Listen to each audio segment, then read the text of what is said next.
ఈ మధ్య నా మనవరాల్ని నిద్రపుచ్చుతూ పడక గదిలో లైట్ లాపేయమని నా భార్యని అడిగాను. వెంటనే తను అమ్మాయి మేలుకుంటే భయపడుతుందంది. ఆ క్షణం నేను ఆలోచించాను. ఎందుకంటే మనలో చాలా మంది పిల్లల కోసం లేదా చీకటికి భయపడి అదే పని చేస్తుంటాం. నిజానికి పడక గదిలో లైట్ వెలిగి ఉండటం మంచిదేనా ఇవాళ మనం తెలుసుకుందాం. రాత్రిపూట లైట్ వెలిగి ఉండటం చాలా సాధారణమైంది, సంరక్షణగా కూడా అనిపిస్తూ ఉంటుంది. ఈ మధ్య ఒక పెద్ద అధ్యయనం దాదాపు 89,000 మందిని అనుసరించి ఇలా తేల్చింది.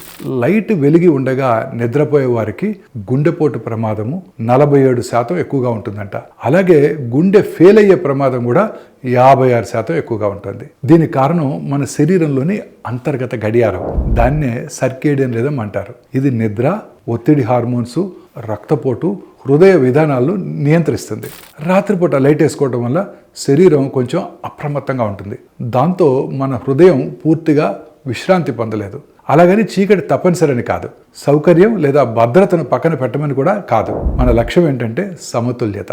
చిన్నదిగా ఆహ్లాదంగా అనిపించే లైట్ ఉపయోగించండి, దాన్ని మంచానికి దూరంగా ఉంచండి. బాగా వెలుగునిచ్చే తెల్లని ఎల్ఈడీలను మాత్రం నివారించండి. పిల్లలు నిద్రపోయాక అనవసర లైట్లను ఆఫ్ చేసేయండి. పూర్తిగా చీకటి అవసరం లేదు, కానీ రాత్రిపూట కనుక లైట్ తగ్గిస్తే శరీరానికి మరియు హృదయానికి భయం లేదా ఇబ్బంది కలగకుండా మంచి విశ్రాంతి లభిస్తుంది.